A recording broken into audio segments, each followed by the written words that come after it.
Buenos días, hermanas. Continuamos con la serie de los jueces de Israel. Vamos con el tema 77. En el tema anterior vimos cómo los de Dan se habían quedado sin territorio. Ahora vamos a ver cómo es que ellos llegan a casa de Micaía. Hoy se llama así, los de Dan en casa de Micaía. Y vamos a leer a partir del versículo 2. Dice así: Y los hijos de Dan enviaron de su tribu 5 hombres, de entre ellos hombres valientes, de Sora y Estaol, para que reconociesen y explorasen bien la tierra, y les dijeron: vayan y reconozcan la tierra. Estos vinieron al monte de Efraín hasta la casa de Micaía, y allí posaron. Antes de continuar con la lectura, otra vez nos vuelve a hablar de estas dos ciudades que en la vida de Sansón eran muy familiares, porque recuerda que él se movía entre Sora y Estaol, y él había nacido en este territorio porque sus padres eran de este territorio, y podemos entender que aunque ellos estuvieran ahí, todavía no poseían como tal la tierra, porque recuerda que los filisteos los tenían dominados. Entonces ellos no tenían una herencia como tal. Ellos tenían que buscar un territorio por el cual poseer una herencia.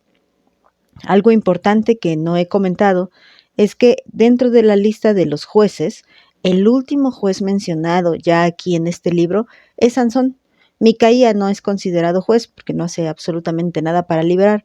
Él, como hombre religioso nada más, totalmente idólatra, pues prepara su casa, como ya lo hemos visto, como un templo de dioses, de estatuillas. Y eso era lo que él buscaba. Él no buscó nunca en ningún momento liberar al pueblo de Israel de la opresión de los filisteos, que en ese entonces estaban teniendo posesión del territorio. Y bueno, él también, él se encontraba en los montes de Efraín, y recuerda que los filisteos se movían más por donde están los territorios de la tribu de Dan, y lo que después, como lo vimos en el mapa, conquistó Judá y Simeón.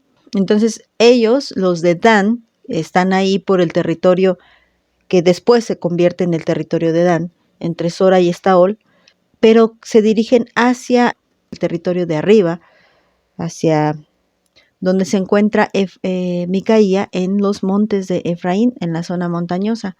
Ahí les pongo el mapa de donde estaban los de Dan, con color rojo. Les puse señalado ahí Sora y Estaol. Ahí en el mapa pues dice que es la tribu de Dan, pero recuerden que eso no pasa sino hasta después que ellos obtienen un territorio.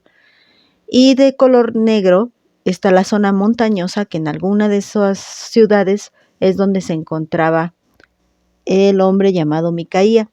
Y la zona que se reconoce ahí como Dan, recuerden que era la zona que le pertenecía a los filisteos, como también se los puse en el mapa. Bueno, vamos a continuar con el versículo 3. Dice: cuando estaba cerca de la casa de Micaía, reconocieron la voz del joven levita, y llegando allá le dijeron: ¿quién te ha traído acá? ¿Y qué haces aquí? ¿Y qué tienes tú por aquí? Él les respondió: de esta y de esta manera ha hecho conmigo Micaía, y me ha tomado para que sea su sacerdote. Y ellos le respondieron: pregunta pues ahora a Dios, para que sepamos si ha de prosperar este viaje que hacemos. Y el sacerdote les respondió: vayan en paz delante de Jehová, está su camino en que andan. Bueno, dice en el versículo 2, casi al final, que cuando llegan a casa de Micaía, allí posan. Pero en el versículo 3 nos dice de inmediato la razón por la cual se quedan en casa de Micaía. Y es porque desde lejos reconocen la voz de aquel levita. Recuerda que aquel levita era forastero. Él andaba en busca de un lugar donde vivir.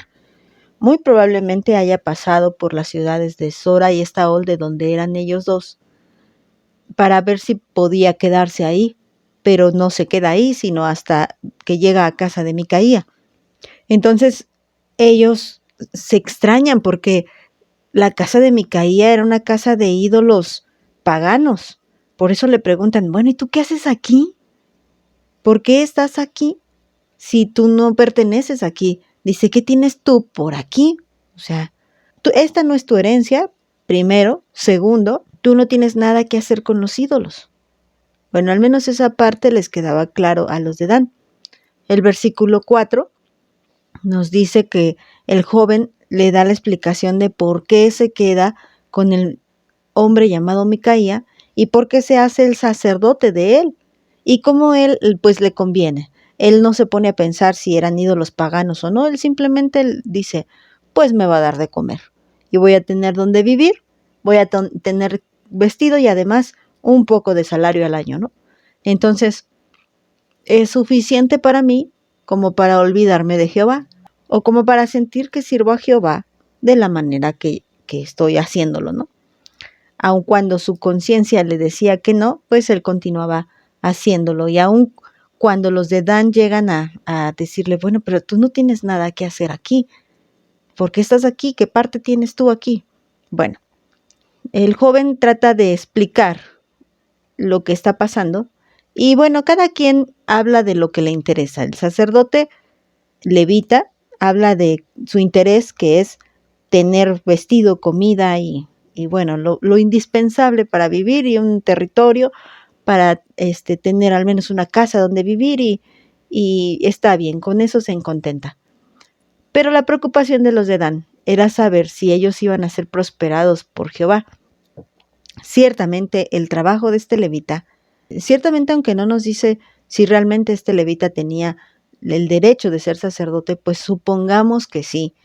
Y él tenía entonces la obligación, el trabajo, esa era su función, pues de consultar a Dios para cualquier asunto.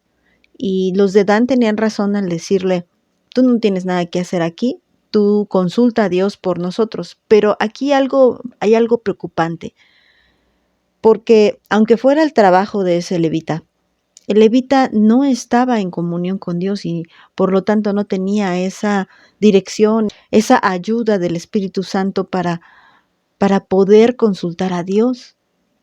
Y los de Dan le dicen, consulta tú a Dios por si nos va a ir bien en el camino. ¿Cómo podrían confiar en la respuesta de este hombre? Si este hombre se había vendido, había dejado su verdadera función por un poco de plata.